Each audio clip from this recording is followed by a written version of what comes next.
Դրական է, որ գալիս է Հայաստան նոր մատակարարի կողմից։ Ես միանշանակ եմ բացասական եմ գնահատում, որովհետև մենք գործ ենք ունենում մի պետության հետ, որը որոշակի թշնամական վերաբերմունք ունի մեր նկատմամբ։ Եթե մենք այդ տեսակետից նայենք, ադրբեջանցիները շատ արագ կարող են ամբողջ հայկական շուկան գրավել։ Նշ որ դիվերսիֆիկացիան ինքը լավ բան է։ Մենք տենց այդ միֆի մեջ ենք էլի։ Վառելիքի ցանկացած տոննան զուտ երկաթուղային տարիֆից բացի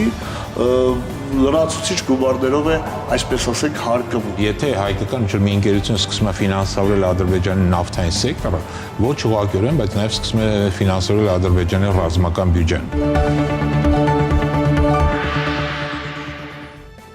Ադրբեջանը պատրաստ է Հայաստանին նավթամթերք մատակարարել, մենք էլ մտադիր ենք այն գնել։ Ինչ է դա նշանակում։ Բաքվի բարի կամքի դրսևորում, թե Հայաստանի էներգետիկ շուկան գրավելու ու դա ռազմավարական նպատակներով օգտագործելու փորձ։ Խաղաղության խաչմերուկի նախագիծն է իրականացվում, թե հարևաններից կախվածության հիմք է ստեղծվում։ Եթերում հեռանկար բանավեճն է ակտուալ թեմաների համապարփակ քննարկմամբ։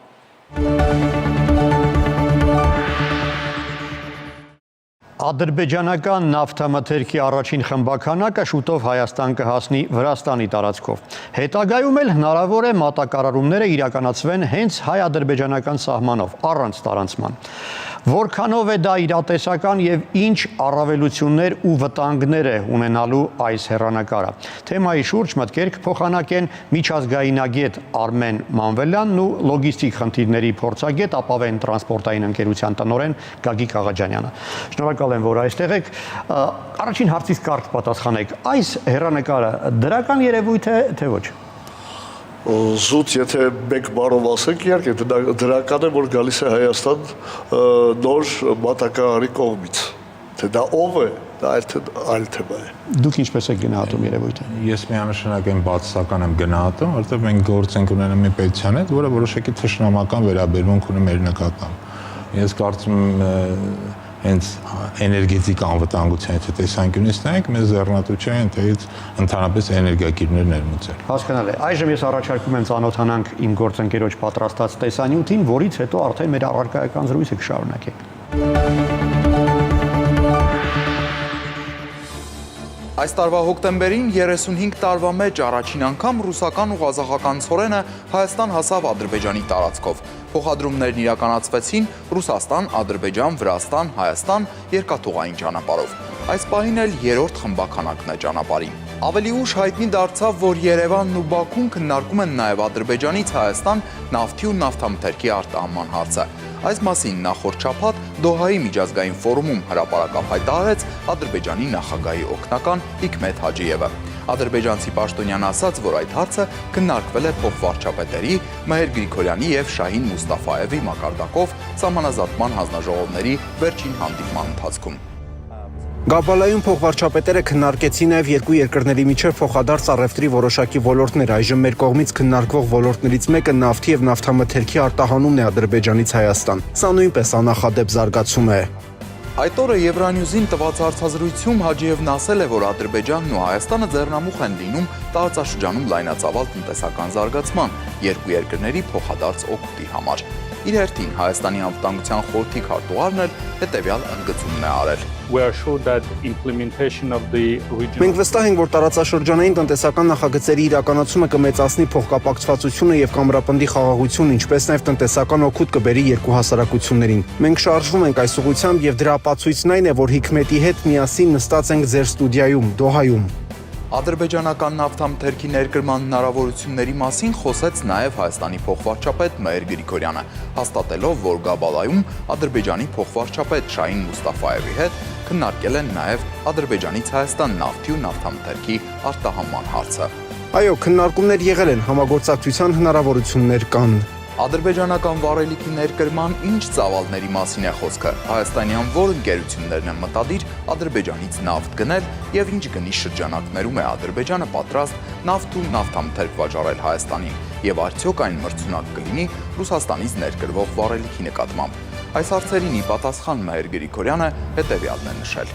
Վառելիքի հետ կապված հետագա ընթացքն արդեն մասնավոր արտահանողների եւ ներկրողների համագործակցության տիրույթում է, իսկ հնարավոր գործարքների պայմանները լինելու են շուկայական։ Թե ադրբեջանական վառելիքի ներկրումից բացի փոխադարձ առևտրի էլ ինչ ոլորտներ են քննարկում Հայաստանն ու Ադրբեջանը, այդ հարցին փոխվարչապետ Մհեր Գրիգորյանը կոնկրետ պատասխան չի տվել, նշելով միայն, որ այլ ապրանքների գծով քննարկումները դեռ շարունակվում են։ Մինչդեռ Հայաստանի ազգային ժողովի նախագահ Ալեն Սիմոնյանն ասել է, որ Հայաստանի եւ Ադրբեջանի միջև պետք է լինի բոլոր տեսակի ապրանքների շրջանառություն։ Չեմ ուզում կենտրոնանանք միայն նավթամթերքի վրա, բոլոր տեսակի ապրանքների շրջանառություն պետք է լինի եւ մենք դրան պատրաստ ենք։ Խաղաղության խաչմերուկը եւ այն խաղաղությունը, որի վերաբերյալ խոսում ենք, հենց դրա մասին է, բոլոր տեսակի ապրանքների մասին է խոսքը։ Հայաստանը պետք է օգտվի էներգագիրների բոլոր հնարավոր այլընտրանքներից, հնարավորություն տալով, որ Ադրբեջանը եւս իր շահն ու հետաքրքրությունն ունենա Հայաստանի Հանրապետության տարածքով դեպի Նախիջևան կամ Թուրքիա նույնպես արտահանելու։ Այնուհետ Վրաստանի էկոնոմիկայի նախարարությունից հայտարարեցին,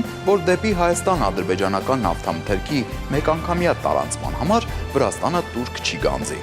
Այս տարվա դեկտեմբերի 5-ին Վրաստանի կառավարությունը գործընկերներից ստացել է խնդրանք Վրաստանի տարածքով Ադրբեջանից դեպի Հայաստան վառելիքի միանվագ տարանցում իրականացնելու վերաբերյալ։ Վարչապետ Իրակլի Կոբախիձեի որոշմամբ վրացական երկաթուղուն հանձնարարվել է անհապաղ եւ ամբողջությամբ անվճար իրականացնել բեռի միանվագ երկաթուղային փոխադրումը։ Այս գերատեսչությունում նշել են, որ Վրաստանը եղել եւ մնում է Հայաստանի եւ Ադրբեջանի ռազմավարական ու հուսալի գործընկերը, ինչպես նաեւ աջակցում է տարածաշրջանում խաղաղությանն ու կայունությանը։ Կրկին ընդգծենք, որ Վրաստանը տուրք չէր գանձելու միայն միանվագ երկաթուղային փոխադրման համար։ Այնուհետ ադրբեջանական Մինվալ Պոլիտիկո պարբերականը հայտնեց, որ Վրաստանը իբր Ադրբեջանից Հայաստան նավթի հնարավոր տարանցման համար պահանջել է $92 1 տոննայի համար։ Այս ընթացքում Բաքվի լրատվամիջոցները տեղեկություն տարածեցին նաև այն մասին, որ Ադրբեջանի կառավարությունը լրջորեն քննարկում է ադրբեջանական նավթամթերքը Հայաստան առաքելու նպատակով չմիջնորդավորված ուղի ստեղծելու հնարավորությունը։ Սա իր հերթին հնարավորություն է ստեղծելու ձերբազատվել Վրաստանի կողմից թելադրվող տարանցման չափազանց բարձր սակագին վճարելու պարտադրանքից։ Պարոն Աղաջանյան, արդյոք այս ուրվագծվող հեռանկարը իսկապես արժի դիվերսիֆիկացիայի դրսևորում, անել թե սա զուտ քաղաքական ինչ-որ ակցիա է։ Տվյալ դեպքում այս էտապում ես համարում եմ, որ դա դիվերսիֆիկացիայի մասին չի խոսքը, սա ավելի շատ քաղաքական ակցիա է, ցուցադրելու այն պոտենցիալ, այն կարողությունները, որ ունեն մեր հարևանները, որոնք տվյալ դեպքում երկու հարց են լուծում։ Նախ քաղաքական դիվիդենդ է շահում, դրանով ցույց տալու, որ տեսեք մենք ինչ լավն եք, եւ ամենակարևորը ես կարծում եմ, որ շատ լավ գիտակցում են, որ ապրանքա այդ տեսակը, որը 100% Հայաստան ներկրում է այլ երկրից, պարզապես այդ գումար է ծախսում ներկրելով, չգիտեմ, Ռուսաստանից կամ Ռումինիայից կամ որևիցե այլ երկրից, այդ գումարները պարզապես գնում են Ադրբեջան։ Ինչու պետք է դա համաձայն չլինի, այսինքն այլ բան է, եթե ընդհանրապես Հայաստանը շրջափակվեր եւ ոչ մի գրամ վառելիք չմտներ, բայց միևնույն է, այդ վառելիքը Հայաստան գալիս է։ Իրենք էլ ռեալիզացիայի խնդիր ունեն տվյալ դեպքում եւ երկու հարց միաժամանակ լուծում են։ Դա այն դեպքում դիվերսիֆիկացիան դա այն դեպքն է, երբ մի քանի տեղից է ներմուծում, չէ՞։ Դե եթե այդպես նայենք, այո, կարող եք եւ այդպես գնահատել, դա գնահատականի եւ մոտեցման հարց է։ Բայց հաշվի առնելով, որ ադրբեջանական վառելիքը վերջին հաշվով ավելի մատչելի է, գնային առումով դա ավելի հեշտ է, կոմունիկացիաների իմաստով տրանսպորտային ծախսն ավելի նվազ է եւ եթե մենք այդ տեսակետից նայենք, ադրբեջանցիները շատ արագ կարող են ամբողջ հայկական շուկան գրավել։ Ահա։ Այս վտանգի մասին մենք դեռ անպայման խոսենք, իսկ առայժմ դիվերսիֆիկացիա է թե քաղաքական ակցիա։ Չէ, միանշանակ քաղաքական ակցիա է սա, այլ ոչ թե դիվերսիֆիկացիա, սա առումով համաձայն եմ, բայց մյուս կողմից ուզում հատուկ շեշտել, նես չէ որ դիվերսիֆիկացիան ինքը լավ բան է։ Մենք տենց այդ միֆի մեջ ենք էլի, որտեղ դիվերսիֆիկացիան Նայնա, որ ինքը բերում է ապրանքի թարանկացման։ Երբ որ դու ապրանք ապրոց մի կետից մեծ ծավալով, ինքը շատ դեպքերում շատ ավելի էժան է, ու մի լոգիստիկ ճանապարհով շատ դեպքերում ավելի շատ էժան է նստում։ Մի աղբյուրը ինչ որ կտրվեց մի պահ, Դե այդ վտանգը միշտ էլ կա, դիվերսիֆիկացիայի դեպքում է, դու կարող ես երկու աղբյուրից վերցնել, որը կտրվի։ 4 ավելի լավ է։ Դե հա, բայց ինչքան շատ այնքան գինը թանկանում է, սա միշտ հաշվի առեք, նաև լոգիստիկ խնդիրներն են այնքան անգամ ավելի ավելանում եւ ծախսերը ավելանում։ Իսկ դիվերսիֆիկացիան նես չէ, որ դա միշտ լավ բան է։ Շատ դեպքերում ավելի ձեռնատու մի կետից առնել, բայց ավելի էժան ու բերել մի ճանապարհով, քան ասենք թե 4 կետերից, բայց շատ ավելի թանկ։ Լավ, տեսեք, եթե հավատանք իհարկե ադրբեջանական մամուլին, այս դեպքում ես հակված եմ հավատալ, Վրաստանը փորձում է թելադրել մի սակագին տարանցման համար, որը, ինչպես ադրբեջանցիներն են պնդում, 40 անգամ ավելի բարձր է, քան այն գինը, որը վրացիները առաջարկում են նույն ադրբեջանցիներին իրենց ապրանքները Վրաստանի տարածքով Փոթի եւ Բաթումի հասցնելու համար։ Որն է նպատակը, ինչու են վրացիները այդպես դրսևորում իրենց։ Գիտեք, մի փոքր այստեղ հարցը այնքան էլ կորեկտ չէ, որովհետև այդ 40 անգամ թանկ լինելու մասին խոսակցությունը պայմանավորված է այլ հանգամանքներով։ Դա առաջարկությունը տարանցիկ փոխադրման արվել է ոչ թե պետական երկաթուղու կողմից, այլ մասնավոր կազմակերպություն։ Դե հասկանում ենք, որ նման հարցերը կառավարության նիստերում են լուծվում։ Այսինքն 90%-ով այսօր Վրաստանի երկաթուղով փոխադրումների պատվիրատուները դրանք մասնավոր կառույցներն են, չէ՞, օրինակ մենք նույնպես որպես մասնավոր կառույց Վրաստանի երկաթգծի պատվիրատու ենք եւ ուղղակի պայմանագրով աշխատում ենք։ Եվ այդ գումարները, որոնք բարձրաձայնվել են եւ մամուլում հնչեցվել է, դա մասնավոր կառույցների կողմից առաջարկված գներներ։ Ինչու՞։ Դրա պատասխանն էլ կարող եմ տալ, չգիտեմ որքանով կորեկտ կլինի, բայց մենք բոլորս գիտենք, որ Հայաստանի Հանրապետություն ներկրվող վարելիքի ցանկացած տոննան զուտ երկաթուղային տարիֆից բացի լրացուցիչ գումարներով է, այսպես ասենք, հարկվում մասնավորի կողմից։ Երկաթուղին ստանում է իր տարիֆը, բայց մասնավորը դրա վրա ավելացնում է այնպիսի ահռելի մեծ գումարներ, որ գիրը գալիս հասնում է ձեր ասած այդ շատ բարձրի։ Այդ առաջարկությունը եղել է մասնավոր ընկերության կողմից։ Ուղղակի պարզապես երկաթուղին Դե տեսեք, Վրաստանի վարչապետը բարի կամք է դրսևորում եւ առաջին խմբականակը ընդհանրապես անվճար է Հայաստանում։ Դա արդեն կարող է պետությունը ասել երկաթուղու, վերջինաշու Վրաստանի երկաթուղի պետական կառույց է եւ պետությունը կարող է ասել։ Ինչի՞ չի ասում։ Դա արդեն այլ հարց է։ Վրաստանի շահերից որքանով կբխի այդ բեռնականակը, մոտավորապես Վրաստանով մենք ներկրում ենք 350-ից 400 հազար տոննա վարելիք, եթե չեմ սխալվում, ամեն տարի։ Եվ եթե այս վարելիքը ուղղակի մտնի Հայաստան, Ակստաֆայով կամ եթե եկավ ընդամենը 111 կիլոմետր, այլ ոչ թե 450 կիլոմետր, բնական է, որ տարիֆի տարբերություն է լինելու, եւ որի արդյունքում Վրաստանը կորցնում է մեծ շահույթներ։ Բնական է, որ իրենց այնքան է շահագրգռված չեն։ Վերջին հաշվով եկեք մի մոռացեք ամենակարևոր հանգամանքը։ Եվ Բաքու Թիֆլիս Ջեյխան եւ Բաքու Թիֆլիս Կարս երկաթուղին ամեն ինչը կառուցվեց միայն մի պատճառով, որ Հայաստանում դա հնարավոր չէր հասկացնել քաղաքական նկատառումներով։ Վրաստանը շահեց այս կոնֆլիկտից եւ դա շահում է այսօր այդ կոնֆլիկտը։ Այսինքն վրացիները գիտակցում են, որ հնարավոր է այդ հնարավորությունից զրկվել։ Կարծ ասած։ Պարոն Աղաջանյան, կարծում եք, որ զուտ տնտեսական գործոններն են թելադրում Վրաստանի այս կեցվածքը, դուք ինչ կարծում եք։ Նայեք, Վրաստանը ինքը գոյատևում է, ապրում է, որովհետև տարանցիկ երկիր է եւ իր ապրանք իր եկամուտների մի մասը գալիս է այդ տարանցումից։ Օրինակի համար այն գազը, որը մենք ռուսական գազը Վրաստանով ներմուծում ենք Հայաստան, մենք այդ գազի համար կրկնակի ավելի ենք վճարում Վրաստանին, այսինքն մենք չենք վճարում, տվյալ դեպքում Գազպրոմը վճարում, քանզի նույն գազը, որը Ադրբեջանը Վրաստանի տարածքով տանում է։ Այսինքն մենք վճարում ենք դրա մոտ 10% է, Ադրբեջանը տվյալ դեպքում վճարում է 5%, այսինքն տարբերությունը որ հասկանանք, այսինքն ու Վրաստանը երբեք առիթ է բաց չի թողի դրանից օգտվելու, որտեղ ինչի պետք է բաց թողնի։ Հա, որտեվ տարանցման առույցի բաժին այդ գումարների բարձր գնում է պետական բյուջե եւ դրա համար ինքը մի շահագրգռված է շատ մանավանդ շատ լավ հասկանում է քաղաքական իրավիճակի ձևներով ինքը որոշակի մոնոպոլիա ունի, ասենք ասենք, եւ դրանից միշտ էլ օգտվել է եւ շատ դեպքերում ոչ կոռեկտ հատկապես Հայաստանի հանդեպ է եղել հենց այդ գնագոյացման մեջ, որտեղ տեսնում ենք դեպի Հայաստան եկող ապրանքները, տվյալ դեպքում գազի օրինակը բերեցի, շատ ավելի թանկ է, քան թե ասենք թե նույն Ադրբեջանը, որ ապրանքը տարանցում է դեպի Թուրքիա եւ այլն։ Այսինքն Բաքվում հնչող հայտարարություններն այն մասին, որ Վրաստանը խոչընդոտում է հայ-ադրբեջանական հաշտությանը, դա ընդհանրապես իրենց սուբյեկտիվ կարծիքն է իրականությունից կտրված։ Գիտեք, ես դժվարանում եմ դրան գնահատական տալ, թե արդյոք կա այդ հաշտեցման գործընթացը, որտեղ ես այդ հաշտեցման գործընթացը, եթե առանձին դրան վերաբերենք, առանձնապես չեմ էլ տեսնում, բայց Վրաստանը նորից եմ կրկնում, զուտ իր շահերի ձեռներով միշտ շատ ավելի թանկ է վերցրել այն ամենի համար, որ գալիս է դեպի Հայաստան։ Տեսեք, Վրաստանի թելադրած այս բարձր սակագինը խթանեց մի նոր process, որը ուշ թե շուտ անխուսափելի էր, բայց ավելի արագացավ։ Ադրբեջանական մամուլում արդեն գրում են Ղազախ-Իջևան երկաթգծի այդ հատվածը վերագործարկելու մասին, ինչը հնարավորություն կտա այլևս չդիմել վրացիներին այդ տարանցիկ ծառայության համար, այլ ուղիղ մատակարարումներ իրականացնել։ Եվ արդեն գրում են այն մասին, որ լուրջ աշխատանքներ են իրականացվում, ներդրումներ են արվում, որպեսզի արդեն այդ սահմանին անցակետի միջոցով անցնի նավթամթերքի տեղափոխությունը իրականացվի։ Ունեք տեղեկություն։ Տեղեկություն ունեմ իհարկե, որտեղ այդ մասին մենք շատ ավելի վաղ էինք սկսել խոսել, քան տեղի ունեցավ այդ երկու շարժակազմի արագումը ծորենով եւ այս մեկի մասին, որը հիմա խոսում ենք, որովհետեւ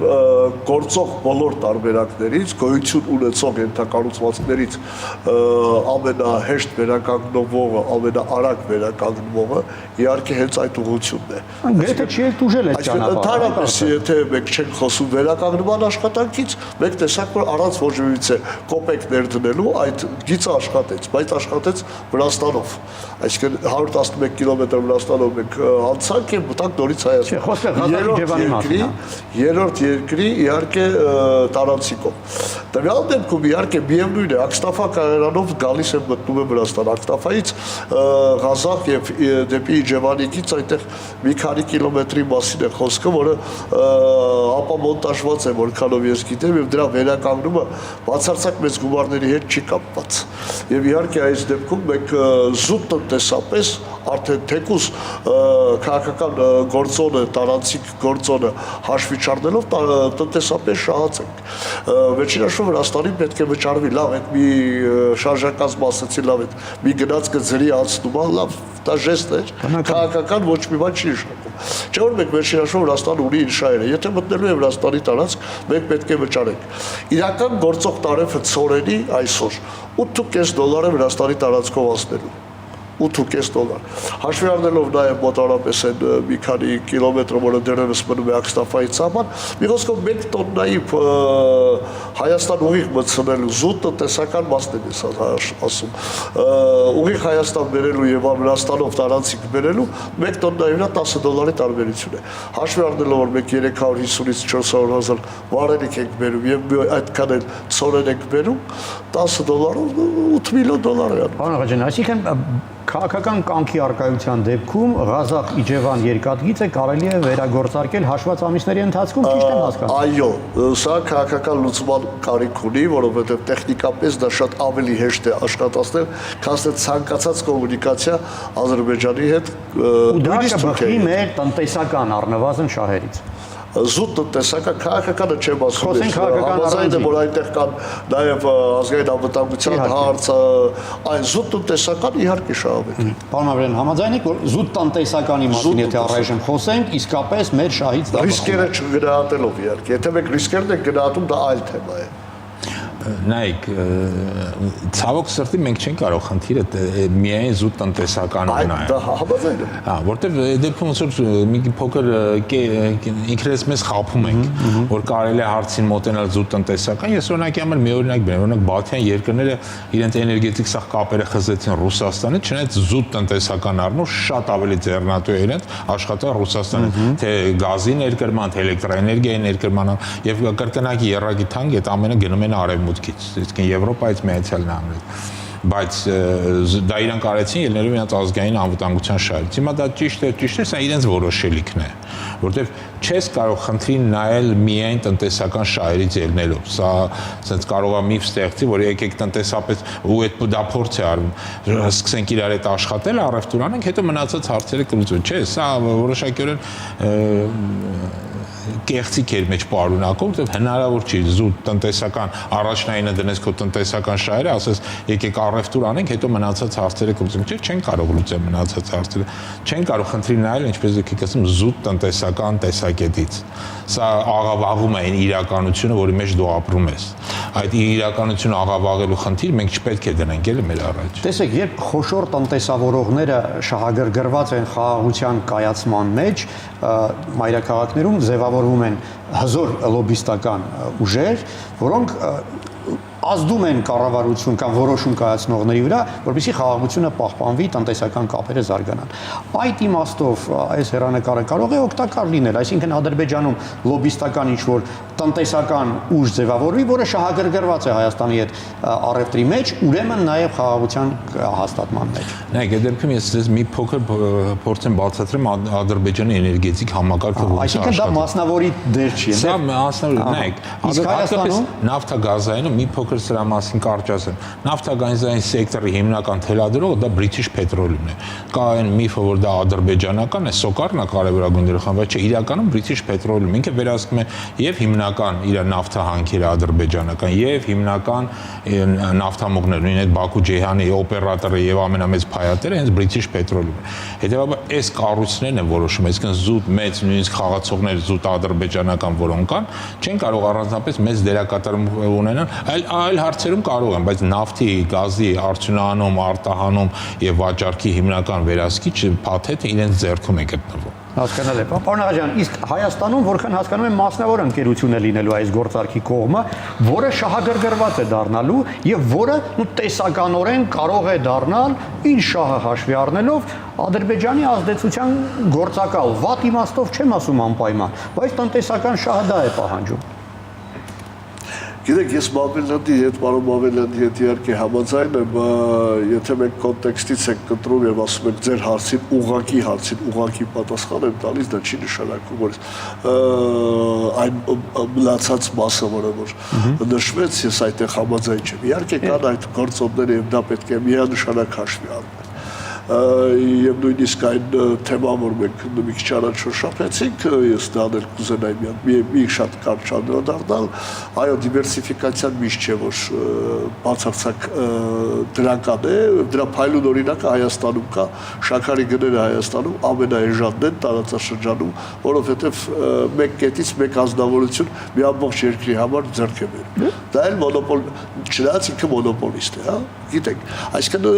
սա ամեն ինչը միանշանակ եւ միագույն չէ, սև եւ սպիտակով չէ։ Այնպես որ, բայց դիվերսիֆիկացիայի պայմաններում, այո, հայկական կողմում պետական կառույցներ զբաղվող այսպես ասենք, ապրանքների ներկրումներով, բանակ չեմ ասում, իհարկե դրանք այլ հարց են, դա լինի կենցաղային անհրաժեշտության, թե լինի թե հումքի տեսակետից, բոլոր ընկերությունները վաղուց մասնավորեցված են եւ մասնավոր սեկտորն է այստեղ դոմինանտ Հայաստանում։ Ադրբեջանը փոքր-ինչ այլ է։ Ադրբեջանում մի փոքր այլ է, նախ British Petroleum-ի դերակատարման մասին ես չեմ կարող ավելան, միայն կասեմ, որ այդ բոլորի թվարկածից կարելի է նույնիսկ արտադրությունն է British Petroleum-ի հետ կապված, ոչ միայն մնացած հանգամանքները։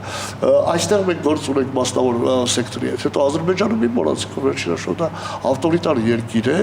եւ այնտեղ մի մարդու կամքից էլ է շատ բան կախված, կուզենանք այդպես կան, կուզենանք չէ։ Եվ հաշվի չառնի, ինչ որ մի տնտեսվարողի իհարկե եթե դա բիպին չի։ Իսկ Հայաստանում այդպես չէ։ Հայաստանում տնտեսվարողները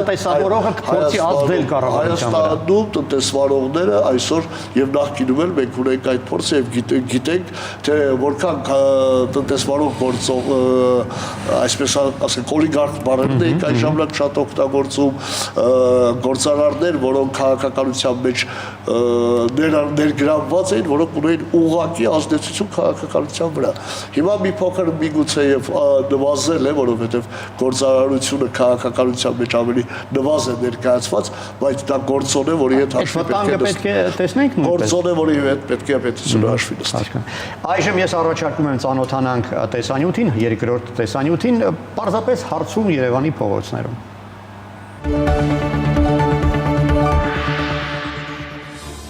Չեմ ուզում, Բաքվից ոչ մի բան չեմ ուզում ներգրվի։ Բաքվից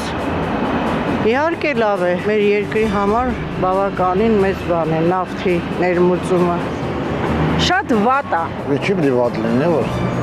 նոր ճանապարհը ավելի վիճտարժեքը ցածր է։ Իհարկե լավ է։ Իհարկե վտանգ է։ Կախվածություն մի հատ եւս կախվածություն Ադրբեջանից Թուրքիայի Պարշի։ Նույնը հացը, նույնը հեսենն է։ Եթե այդ վտանգը առաջանա, այդ ժամանակ կարող են փակել այդ ուղիները։ Ցանկացած ներկրում, որ իպա եւ իօգուտ Հայաստանին է, համաձայն եմ։ Այդ Ադրբեջանից։ Որտեղից ուզում լինի։ Չէ, ես համաձայն չեմ, իհարկե չբերեն։ Մեր թշնամու երկրից ինչի՞ պիտի բերեն, եթե կա Ռուսաստանը։ Մինչև այսօր որտեղից էինք ստանում։ Այս հարցին պատասխանեք նոր կիմանաք։ Ես կտրականապես դեմ եմ։ Ինչով պիտի վտանգ ներկայացնի։ Մենք չգիտենք այդ նավթի հետ ինչ կգա։ Ասեմ, որ ինչ որ թույնավորված բան են ուղարկել, բենզին, բան, նավ։ Ավելացված մնաց, կանց թե ուրիշ թույնն ուտես։ Կարող ուտելու են, թե խմելու են։ Հա, բայց օդի մեջ այդ նյութը ինչ հալնելու, տարածվելու է, չէ՞։ Բավարարելու ենք ավելի վատ։ Դժվար հարց է, չեմ կարող։ Եթե կարիք կա, ինչ կա։ Պրոբլեմ չի։ Եթե կարիքը կա։ Երկու պատասխաններ ինձ թվում է ճիշտ է։ Չէ, իհարկե չէ։ Կեժանանա երևի մեզ մոտ ամեն ինչը։ Մի Ադրբեջանի գործոնացներ։ Ինձ թվում է հիմա չէ։ Արդեն բանը ծորենի բերել են, գիտես, չէ, 4-րդ սորտի ծորենի բերել են անասունի համար։ Այնա Հայաստանը կերնում, հիմա նավթը կբերեն նույն ձևով։ Մազուտ է, հա, նավթի մազուտ է։ Ինչ տեղ չկա ներկրելու։ Իրանից ներկրենք, ոնց կուզենք։ Ինչքան շատ ճանապարհ դեպի Հայաստան բացվի, այնքան լավ, չէ՞ որ մենք շրջափակման մեջ ենք տա։ Հարցը լավ չի աշխատում։ Բայց հələ դավերյոնը ոչ մի բան էլ չկա։ Հələ չի հասունացել այդ մոմենտ, հələ շուտ է։ Չեմ կարող պատասխանել։ Ոչի, որ պիտի հասկացող մարդը պատասխանի։ Հələ մի քիչ խափուսիկ է այս Ալիևը։ Եթե հանգարցակի ուրիշ նախագահ նստի, ռեալ ինչ-որ մի բան, այդ արդեն հասկանալի կլինի։ Իհարկե հարևանդ հետ ինչ էլ եղել է, լավ բդել է, բայց օբշի տոկով խափուսիկ Ալիևը։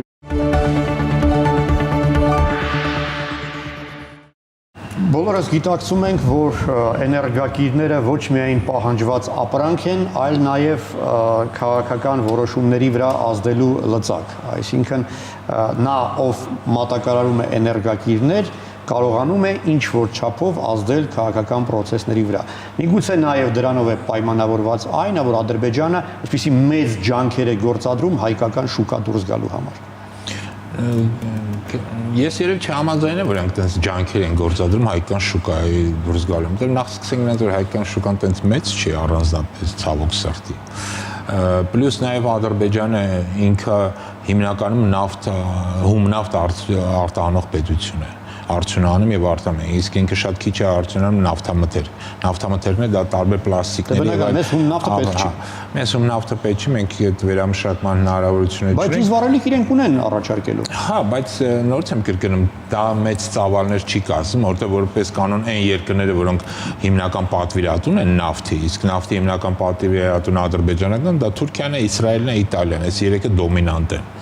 Ապա իրենք միայն հում նավթ են ներկրում եւ Ադրբեջանը ունի երկարատև պայմանագրերի հենց այդ եւ պարտավոր է այդ պայմանագրերը կատարել։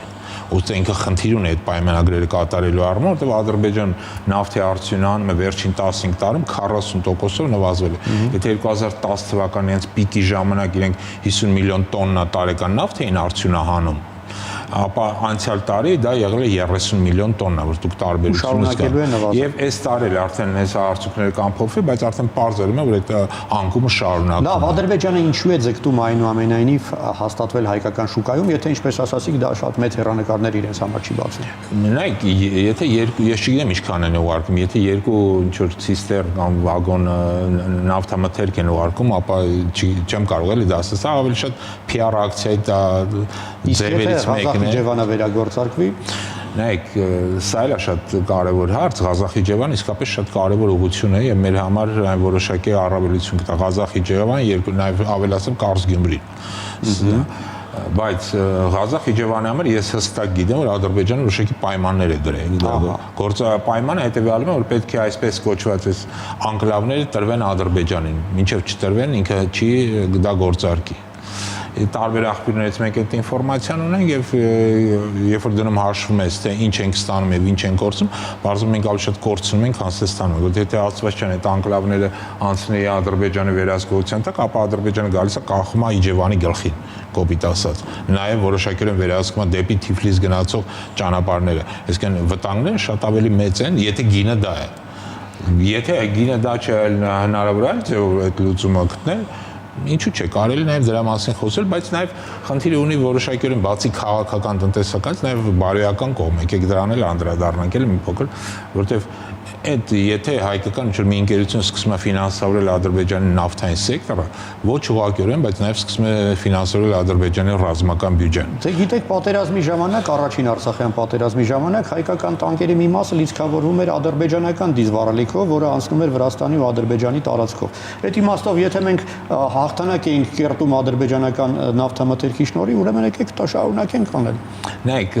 սա որոշակիորեն տարածված միֆ է, որը ես չգիտեմ ինչքանով է համապատասխան իրական։ Ես լսել եմ բավական հավաստի աղբյուրներից։ Շատ հնարավոր է համապատասխան իրականություն, բայց հիմա այլ իրավիճակում ենք մենք գտնում։ Դա ցավոք սրտի կրկնել 90-ականների մեր հաղթական երթը մենք այս պահին չենք կարող։ Հետևաբար նորից եմ կրկնում, ֆինանսավորել Ադրբեջանի ռազմական բյուջեն, սա շատ վտանգավոր ու շատ, ասենք ասեմ, նաև նորից եմ կրկնում, խնդիր ունի էթիկա բարոյական կողմ եւ դրան էլ պետք է անպայման անդրադառնալ։ Ունեք այս թեմայի շուրջ ասել։ Այս թեմայի շուրջ ընդհանրապես մի բան կարող եմ ավելացնել, որ հարցը ավելի բարոյական հարթության մեջ է։ Ես իրականում չեմ կարծում, որ մեր միջոցները այնքան են, որ մեր կամ ձեռքբերումները Ադրբեջանից այն ծավալներն են, որ մեր գումարներով նրանք բյուջե են հարստացնելու կամ ռազմարտունաբերությունը զարգացնելու կամ ինչ որ անելու են։ Իհարկե դա այդ ապրանքը միևնույն է, նրանք վաճառելու են, այդ գումարը գալու է։ Զուտ ես դա բարոյական հարթության մեջ եմ այդ հարցին նայում, որքանով է դա կորեկտ, այսպես ասեմ, հա, այնպես որ այդ տեսանկյունից պետք է դա գտնվի։ Դե զուտ հոգեբանորեն խնդրի չի բախվի ընդհանրենք իր մեքենայի մեջ դիզվառելիք լիցքավորող վարորդը, որովհետև այդ ապրանքի վրա Made in Azerbaijan գրված է։ Եկեք հարցը այսպես ասեմ, որպեսզի ավելի իմ մոտեցումը պարզ լինի։ Սա իհարկե սուբյեկտիվ մոտեցում է։ Ես աշխատանքի բերումը Վրաստանում տարվա ընթացքում լինում եմ նվազագույնը 2-ից 3 ամիս տարին։ Ու 90% ես գնում եմ ավտոմեքենայով, շատ հազվադեպ։ Բնական ասոկարի դիսկայանում չեք մինչև 65 տարեկան եմ դառնում, ես սոկարի դիսկայանում բենզին մինչև այսօր լցրած չկամ։ Այսինքն հոգեբանորեն նույնիսկ դա չեմ կարող անել։ Հիմա հարցը դա այդ հարթությամբ եթե նայում եք, այո, ես բացարձակ համաձայն եմ, որ այդպես էլ կա, լրիվ համաձայն եմ։ Իսկ ինչ վերաբերում է բիզնես օրենքին, իհարկե վաղ թե ուշ բիզնես պահանջները, շահերը, հատկապես այն պահին, երբ որ շահերը սկսեն համընկնել, դա լինելու է, իհարկե մտնելու է ադրբեջանական ապրանքատեսակները մտնելու են հայկական շուկա, ուզենք թե չուզենք, եթե իհարկե հարաբերությունների զարգացումը նույնիսկ այս տեմպով գնա։ Ու վերջին հարցը ձեր հարցադրումը, թե ադրբեջանցիները ջանքեր են գործադրում հայաստանական շուկա մտնելու, ես այստեղ չեմ համաձայնվի, ես ավելի շատ կհամաձայնվեմ իմ գործընկերոջ հետ մի փոքր այլ ձևով նույնիսկ տալու։ Այդ մենք ենք ամեն ինչով ձգտում իրաց բերել հայկական շուկա։ Եկեք ես էլ փորձեմ այսպես պրովոկատորի դեր ստանձնել, հա։ Հայաստանը իր այդ դիվերսիֆիկացիայի տարբեր հնարավորություններ ունի։ Ռումինիայից կարող է գնել, Ռուսաստանից կարող է գնել, Իրանից կարող է գնել։ Այդ իմաստով մեծ կարիքը չունի ադրբեջանական վառելիքի։ Ադրբեջանն է ուզում նոր շուկայում հաստատվել։ Այդ հարցը երկուսիդ էլ ուղղված կլինի, երևի սկզբից դուք։ Ես չէ, այդ առումով պետք է համաձայնեմ պարոն Աղաջանյանի հետ, եւ չեմ կարծում Ադրբեջանը դες մեծ ձգտում ունի հայկական շուկայում ամրապնդվելու համար։ Եթե էլ ունի, ապա դա զուտ քաղաքական է։ Այսինքն որոշակիորեն մտնում ես այդ շուկա եւ այդ շուկայի վրա սկսում ես ազդեցություն ձեռք բերել։ Բնական է քաղաքականության մասին է խոսում։ Կարող է նաեւ նույնիսկ ինչ որ պահի շատ ավելի ցածր գներով բերել, որպեսզի շուկան էլ ավելի մեծ միջոցով շուկան վերցնի։ Այդ նույն բանն է, ինչ որ տեղի էր ունենում Ռուսաստանի հետ մեր հարաբերություններում, չէ։ Ռուսաստանը մեր հիմնական մատակարարն էր, Ռուսաստանը շատ դեպքերում մեզ տալիս էր բավականին մատչելի գներով շատ ապրանքատեսակներ մենք ունեինք եւ զարմանում ենք, թե ինչպես է պատահում, որ Հայաստանում վառելիքը հաճախ ավելի էժան էր, քան Վրաստանում, որի տարածքով գալիս էր։ Նա դիվերսիֆիկացիայի մասին նշելով դուք մի կարևոր բան բաց թողեցիք, որ ամեն դեպքում ապրանքատեսակները այդ վառելիքը Վրաստանի տարածքով էր գալի։ Ինչքան էլ ասում եք, որ Ռումինիայից է, Ռուսաստանից է, գալիս է նույն ճանապարհով։ Դա դիվերսիֆիկացիան միայն ապրանքի ձեռքբերումը չի, նաև նրա փոխադրումն է։ Դե Իրանի տարբերակն էլ կա, որը դեռևս չենք օգտագործում, Իրանը բենզին չունի, որպեսզի վաճառի, եւ իրանական վառելիքը, դիզելային վառելիքը ամեն մի տեղ չի, որ կարող ես օգտագործել, դա Եվրո 5 ստանդարտը չի, եւ նույն մարդատար մեքենաները դիզել չեն լցնում իրանական, ուրիշ բան է, գյուղտեխնիկան եւ այլն։ Միգուցե, այո, բայց այսօր ամբողջ իրական տեխնիկան ու կատերպիլերներ ու չգիտեմ ինչեր են, դա չեն կարող օգտագործել այդ վառելիքը։ Դա առանձին հարց է իհարկե, բայց ամեն դեպքում Հայաստանի համար այսօր ազերբայջանական ապրանքատեսակների մուտքը, ասենց ասեմ, անխուսափելի է, գալու է դա։ Եթե քաղաքական հարցերի լուծման այս մեխանիզմը, որը մեր կառավարությունը, պետությունը որդեգրել է եւ տանում է այս ուղղությամբ, եթեով եմ ասում, պայմանական չէ, բնական է, որ դա տեղի է ունենալու։ Ու դա անխուսափելի է, սա իմ պատկերացումն է եւ իմ մոտեցումն է, որքանով է դա լավ թե վատ, դա այստեղ պետք է առանձին ապրանքատեսակներից նայել, պետք է չմոռանալ, որ մենք էլ պետք է շահագրգռված լինենք մեր ապրանքատեսակների արտահանումով։ Ես տվյալ դեպքում ամեն ինչին անդրադառնում եմ բիզնեսմենի տեսակետից նաեւ, որտեղ դա փոխկապակցված քաղաքական հարցերի հետ, եթե մենք դրան նայենք, այստեղ իհարկե մենք խնդիրներ շատ ունենք։ Այսինքն որքանով է մեզ պետք այդ տնտեսական կապը, եթե մենք այստեղ ունենք այսպիսի կորուստներ, հա։ Ես միայն բարոյականը չեմ ասում, տարածքային լինի, դա ֆինանսական լինի, կոմունիկացիաներ լինեն, վերջին հաշվով,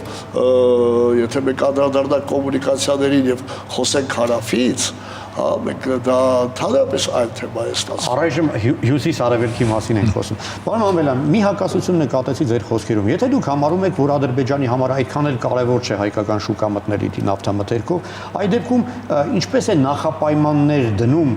անկլավների հետ կապված Իջևան-Ղազախ ճանապարհի վերագործարկման վերաբերյալ։ Չէ, տվյալ դեպքում երկաթուղու մասին է խոսքը, այլ ոչ թե նավթամթերքի, եթե երկաթուղին, հա, աշխատեց, ինքը նաև որոշակիորեն եւ նավթամթերք կարելի է բերել եւ ամեն ինչ։ Հետեւաբար, բայց երկաթուղու աշխատանքը մեր համար կարեւոր է իսկապես, բայց այլ բան է, որ մենք պիտի պայման, այսինքն պետք չի դա կապել հենց նավթամթերքի հետ։ Սա ավելի շատ երկաթուղային աշխատանք է, որը Հայաստանը ժամանակ առ ժամանակ բարձրացնում է, որ պետք են ճանապարհները բացվեն եւ իսկապես վատ գաղափար չի, արժե ճանապարհները բացեն, բայց երբ որ մենք նայում ենք նաեւ ռեալ գործընթացները, ապա նույն Իջևան-Ղազախ ուղղությունը մենք չենք նկատում այդ բանակցային սեղանի վրա, ինչպես նաեւ Կարս-Գյումրին չենք նկատում, իսկ երկուսն մեր համար հավասարապես կարեւոր է։ Այսինքն խնդիրը երկաթուղու բացման մասին է, այլ ոչ թե նավթամթերքի կամ այլ ապրանքի ներմուծման։ Այդ նախապայմանների մասին կոնկրետ այս հարցում լսել եք ինչ-որ բան։ Չէ, ես նախապայմաններից զրանում եմ խոսել, որովհետև դա որքանով ես եմ տեղյակ, բավականին փակ բանակցային գործընթաց է, բայց չհամաձայնում եմ, որ տվյալ դեպքում, երբ որ մենք խոսում ենք Ղազախի, Ակստաֆա-Ղազախի Իջևան գծի մասին, ու չգիտես ինչու մենք շեշտադրում ենք միայն նավթամթերքի այս քանակը, որը գալու է դրա հետ ենք պայմանավորված ամեն ինչ ասում, ես կարծում եմ, որ այստեղ մի փոքր ավելի ընդլայնված պետք է նայել։ Վերջին հաշվով տվյալ դեպքում Ադրբեջանը մեր համար այդ դեպքում հանդես է գալու նաև որպես տարածիկ երկիր, որը մեզ հնարավորություն է տալու դուրս գալ նաև երկաթուղով դեպի Ռուսաստանի դաշտություն, մինչև դեռ Աբխազիայի գիծը չբացվի, դա միակ տարբերակն է, դերևս, եւ մենք Ռուսաստանից եւ վարելիքի բնական է ներկրման անհրաժեշտություն կունենանք ու այստեղ կարող են իրենք մրցակցեն, թե ու վարելիքը ձեռք բերել։ Իհարկե փայտամունք է, իհարկե ծորենն է, այդ ամեն ինչը մեծածավալ ապրանքատեսակներն են, որոնց ներկրումը Հայաստան առանց երկաթուղու մի փոքր լուրջ չի։ Բայց տեսեք, հեշտ է վերագործարկել Ղազախ-Իջևան հատվածը, բայց Իջևանից հետո ընկած հատվածը ոնց հասկանում եմ լավ վիճակում չէ եւ միևնույնն է մենք չենք կարողանա լիարժեք օգտագործել այդ ուղին։ Այսինքն Իջևանից Երևան բեռները արդեն ավտոտրանսպորտով պետք է տեղափոխվեն։ Իհարկե այս этаպում նվազագույն, ես կողմնակից եմ նվազագույն միջոցներով առավելագույն օգուտներ ստանալու։ Այս պայմաններում նվազագույն միջոցներ ներդնելով մենք ապրանք ունենում ենք Հայաստանի Հանրապետություն։ Հայաստանի Հանրապետությունում ապրանք ունենալը դա այլ մի բան է։ Երկրորդ երկրից կամ երրորդ երկրից ներկրելը երկրորդ։ Ես երկու զուգահեռ անցկացնեմ, ինձ թվում է ավելի կարելի կլինի։ 2008 թվականին ռուս աբխազական վրաց-աբխազական այդ կոնֆլիկտի ժամանակ, երբ որ Խաշորի կամուրջ այրվեց, Հայաստան մատակարարվող ապրանքները դադարեցին երկաթուղով։ Ամենակարևորը դա վարելիքն էր։ Եւ մենք Հայաստանում ուներ վարելիք Բաթումի նավահանգստում։ Պատկերացրեք ինչ աշխատանք էր, տիտանական աշխատանք էր այդ վարելիքը մեքենաներով։ Այո, ես ուղղակիորեն ես դրանով զբաղվել եմ, դրա համար վստահաբար եմ ասում։ Ես գիտեմ ինչ։ Մի բան ասեմ, 20 օրվա ընթացքում 8 կիլոգրամ լիհարեցի այդ նարվերի հաշվին, որտեղ դա պետք էր կազմակերպել։ Շատ դժվար էր, բայց մենք կարեցինք, երկիրը հանեցինք, բայց նույն բանը տեղի ունեցավ ընդամենը վերջերս այրումում Ալավերդի ջրհեղեղի ժամանակ։ Մենք էլի երկաթուղի չունեինք։ Երկաթուղի շարքից դուրս եկավ 21 օր հետո նոր տեսնում եք դիվերսիֆիկացիան ուրեմն նման դեպքերում օգտակար է։ Բայց այս անգամ ապրանքները արդեն ոչ թե Բաթումիում էին, ոչ թե Փոթիում են, այլ Հայաստանում են, այրում Հայաստանի տարածքում էին եւ մատակարարումը ոչ թե Բաթումից սկսած Հայաստան եկավ, այլ այրում կայարանից, որը անհամեմատ ավելի հեշտ էր։ Ոչ մաքսային ծառայությունների անհրաժեշտությունն է, ոչ գիշեր, ոչ ցերեկ, այսինքն մենք մեր երկրում մենք ենք տերը եւ կարողանում եք աշխատանքները կազմակերպել այնպես, ինչպես ուզում եք եւ ինչի պահանջ ունեք։ Սա ռազմավարական նշանակություն է, սա ազգային անվտանգության հարց է։ Մի բան է այն երկիր մտնել եւ այնտեղից բերել, ուրիշ բան է, որ քո երկրի մեջ ես դուանում։ Հասկանա, պարոն Մամելյան, կար այդ Ղազախ-Իջևանի վերագործարկման դեպքում Հայաստանը կդառնա կամ կարող է դառնալ տարանցիկ երկիր։ Զուտ տեսականորեն կարող է դառնալ, բայց այստեղ կարևոր է նաև կապվել այդ Կարս-Գյումրի ուղու հետ։ Այսինքն եթե այս երկու ուղիները Իջևանը եւ Գյումրին իրար չեն կապվում, ապա ինքը խնդրահարույց է այդ տարանցիկ դառնալու հարցը։ Բայց նորից եմ գնում, սա զուտ տեսականորեն, որտեվ ցավոք սրտի այս խնդիրը չկա դրա սեղանին քննարկումների համար։ Երկրորդը, նայեք, տարանցիկ ես բառացիորեն հենց հիմա զբաղվում եմ այսպես կոչված այդ միջին կորիդոր կամ միջին միջանցքով խնդրի քննարկման եւ դրա այդ թեմայով նաեւ որոշակի հոդված եմ գրում։ Եվ մի բան է պարզ դառնում, որ ասենք միջին միջանցքի լայնածավալ աշխատանք ինքան էլ ասենց ասեմ նույն արևմտյան մասնագետների հետ ու հետ ես աշխատում, մենք անի ենք դրան չեն հավատում, որտեղ այնտեղ կան բազմաթիվ խնդրանք, խնդիրներ, Չինաստանից ապրանքը կենտրոնական Ասիա, ապա Կասպից ծովով դեպի Ադրբեջան, ապա եւ արևմուտք տանելու համար։ Դա համար այն նույնիսկ այն ուղղությունները, որոնք այս պահին կան, իրանք աշխատում են ոչ ամբողջ հզորությամբ։ Նույն այսպես կոչված Կարս Սախալքալակ երկաթուղին ինքը աշխատում է իր հզորության միայն մի փոքր մասով։ Այսինքն նույնիսկ դա չեն կարողանում իրականորեն միջին միջանցքի մաս չի դառնա Իջևանի այդ ճանապարհը, բայց ավելի լոկալ փոխադրումների համար Ադրբեջանից Թուրքիա ընդամենը լոկալ իմաստով օգտակար կարող է լինել։ Նայեք, ժամանակին, եթե հիշում եք, դեռ Վարդան Օսկանյանն էր առաջարկում Կարս-Գյումրին բացել, նույնիսկ ասում էր մենք դրա համար փող չենք վերցնի, գումար չենք վերցնի, եթե ճանապարհով դուք սկսեք ապրանքներ բերել։ Այսինքն, հա, այդ առումով ինքը իհարկե, բայց Թուրքիան չհամաձայնեց, հիմնական չհամաձայնեց Ադրբեջանի պահանջով, հենց չէ, որ իրանք առանձնապես ոգևորված էին, բայց հա, տեսականորեն դա հնարավոր է։ Հիմա կարծում եմ մեր իշխանությունները, եթե այս ամենը իրականություն դառնա, իրավունք ունենան ասելու, որ խաղաղության խաչմերուկը գործում է։ Մինչդեռ Ադրբեջանը մինչ վերջերս հիմա էլ շարունակում է ասել, որ ոչ մի խաղաղության խաչմերուկ չկա, լինելու է Զանգեզուրի միջանցք եւ վերջ։ Հիմա արդյոք այս նախագիծը չի ապացուցում, որ խաղաղության խաչմերուկը ինչ որ դրսևորումով իրականություն դառնում է։ Եթե մենք ավարտենք հյուսիսային հատվածի քննարկումը եւ ձեր վերջի հարցին ես ամեն դեպքում համարում եմ պետք է անդրադառնալ, Իջևանի գիծը մինչև Ախուրյան կայարանին միացնել եւ դուրս գալ դեպի Թուրքիա դա տարանցիկ լինելու միակ պայմանն է։ Ինչքան փողապետ լինելու։ Դրա համար բավականին լուրջ, որովհետև միայն Վանաձոր Ֆիալետովը երկաթուղու 21 կիլոմետրանոց հատվածը, որը կարող է 26 լինելու, նայած ինչ կոնֆիգուրացիայով կառուցել, այդ երկաթուղու հատվածը կառուցելուց մի 200 միլիոնից պակաս գումար պետք չի։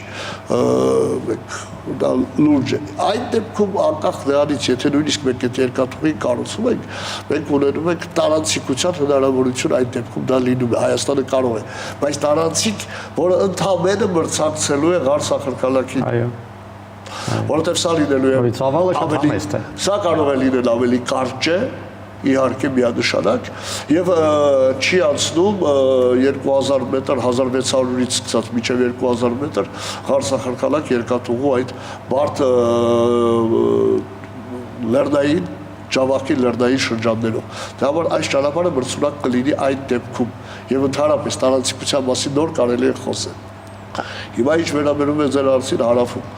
Զանգեզուրի միջանցքի հետ կապված, չնայած ես ասում եմ շատերն են այդ միջանցք բառից բաց զգում, ես բացարձակ բաց չեմ զգում, այդ թվարկվածը որ գործընկերը ասեց, իրենք Միջին Ասիայից, Չինաստանից մինչև Եվրոպա այդ ճանապարհը սկսել են կանաչ միջանցք նույնպես անվանել։ Էլի միջանցք բառն են օգտագործում, ինչ պատմական կա։ Միջանցքը Հայաստանը, որը պետք է տրամադրի կամ տրամադրելու է կամ ինչ տեսքով դա արդեն այլ թեմա է, մենք ինչ որ ուրվագծեր ենք տեսնում, հա, այդ Տրամփի այդ համաձայնագրից հետո, այդ ճանապարհը որպես այդպիսին առանձին վերցրած ես ասել եմ, ասում եմ եւ երևի երկար դեռ շարունակեմ ասել, որ Հայաստանի ոչինչ չի տալիս։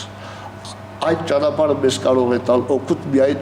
համընդհանուր կոմունիկացիաների շահագործման եւ բացման կոնտեքստում։ Հակառակ դեպքում այդ 40 կիլոմետրանի հատվածից ակնկալել ինչ որ շահույթներ, բացի վտանգից ես այդտեղ դեռևս ոչինչ չեմ տեսնում։ Իսկ վտանգները շատ կարող եմ թվարկել, ես չգիտեմ մենք ունենք դրա ժամանակը թե չէ։ Բայց այս հարցում դուք համակարծիք եք այստեղ չգիտեմ գործընկերը կարող է պատասխանել այդ հարցին այլ ձևով, բայց այս 40 կիլոմետրը Հայաստանի Հանրապետության համար չարիք է առանձին վերցրած։ Եթե մենք սա բացում ենք եւ տալիս ենք հնարավորություն Նախիջևանը կապել Ադրբեջանի հետ, դա պետք է հակառակը նաև մեզ ինչ-որ բան տա, բայց այն որ այդ ճանապարհով Հայաստանը ավելի մեծ շրջափակման է գնում տարիների ընթացքում, դա բացահայտ է։ Հենց համաձայնագիրը ստորագրվեց, երկրորդ օրը Թուրքիան հայտարարեց, որ գոյություն ունեցող Կարս միջև Նախիջևան Հայաստանի հատվածով ճանապարհին զուգահեռ 2.8 միլիարդ գումար է հատկացնում եւ Արաքսի այն ապով Հայաստանը շրջանցող ճանապարհ է կառուցում դեպի Նախիջևան։ Ինչի համար։ Երբ որ գոյություն ունի ճանապարհ, մի խնդիր է լուծում եւ հարավից նույնպես ավելի շատ արևմուտքից նույնպես Հայաստանը շրջանցող կոմունիկացիա ունենալ։ Առանց այդ 40 կիլոմետրի այդ կոմունիկացիան անիմաստ էր։ Դե եթե ամբողջ հույսը կապում էին իրենց պատկերացրած Մեղրի միջանցքի հետ, այդ դեպքում ինչի են հենց իրենք խոսում Կարս Իջևանի մասին։ Նայեք, ես չգիտեմ տեսնեմ, որ ենք խոսեն Կարս Իջևանի մասին։ Դե եթե հավատանք իրենց մամուլի հրապարակումներին։ Նայեք, այստեղ որոշակի վտանգ կա, որտեղ նայեք, խնդիրը պետք է նայել որոշակի հեռանկարի առումով, այսինքն եթե մենք այսօր գնում ենք ինչ-որ համաձայնություն, ապա այդ համաձայնությունը ոնց կգործի 5, 10, 15 տարի հետո։ Եթե այդ հեռանկարը չես նայում, ապա կարող է այս պահի առումով քեզ թվա այս պահին լավ համաձայնության եկանք, բայց տեսնում եք, որ 5-10 տարի հետո ինքը դա խնդրահարույց է համար դառնում։ Մանավանդ առավելից է, որ մենք տեսնում ենք Հայաստանը շրջանցող ճանապարհ են կառուցում, չէ՞, ինչ որ հարց առաջան։ Եթե դուք անկեղծորեն ուզում եք գաք համաձայնության,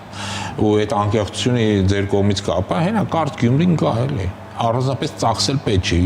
2-8 միլիարդ պետք չի ծախսել, այնտեղ կոպեկներով կարելի է ճանապարհը վերանորոգել, կառուցել, ու կա կարս Գյումրի երացուցը մտնում ես Նախիջևան, ու գնում ես հասնում ես Մեղրի։ Կա գործող ճանապարհը, որի համար առանձնապես։ Այսինքն միևնույն է քաղաքական բաներ, արգումենտներն են առաջնահերթ։ Այո, ցավոք մենք էլ ժամանակ չունենք, ընդամենը մեկ նախադասությամբ ամփոփելու հնարավորություն կտամ, ինչ է կուզեք, որ հեռուստադիտողը ձեր այսօրվա խոսքից հիշի։ Այլ որ Հայաստանի համար այս պայմաններում շարունակվում է դեռևս շրջանցվող քաղաքականությունը պահպանվել եւ արևելքով եւ արևմուտքով եւ նույնիսկ արդեն հարավով։ Պարմանվել Շատ կարևոր է մի բան հասկանանք, որ ցանկացած գործարք ինքը նաև որոշակի եւ բարոյական եւ էթիկական խնդիրներ է պարունակում եւ պետք է այդ կոնտեքստում նայել, այսինքն երբ որ մենք գերիներ ունենք Բաքվի բանտերում, երբ որ մենք ինչ որ գործարք ենք անում, որի արդյունքում թեկուզ $1, բայց կարա գնա իր ռազմական բյուջեն, ապա խնդիրը հենց այս տեսակետից է պետք նայել, որպեսզի ընդհանուր գանք հայտարարի։ Շնորհակալություն, հնչեցին միջազգայնագետ Արմեն Մանվելյանի ու լոգիստիկայի հարցերով փորձագետ Գագիկ Աղաջանյանի կարծիքներն ու գնահատականները։